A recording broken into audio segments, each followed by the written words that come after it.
Dobro, ajde samo onda zatvorite vrata kad vidjeti iza ispiranje. Da, da.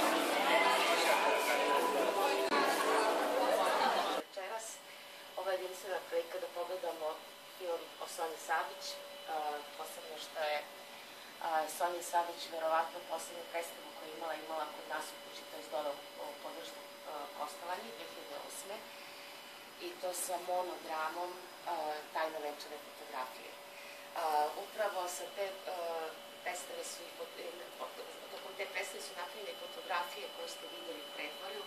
Posle filma, kad budemo imali mali after party, ćete moći da ih baš onako detaljno pogledate. Vrlo su dirljive, vrlo su ekspresivne.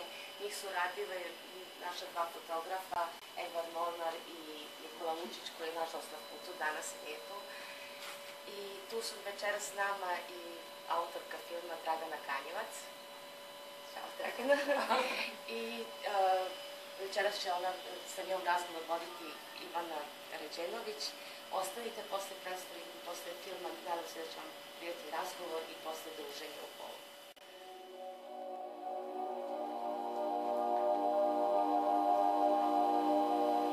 Negde od moje 4. godine do moje 8. godine Jelena Katić me je učila plesu, jer u Beogradu je bilo normalno za devojčice ili parterna gimnastika ili balet na Narodnom univerzitetu.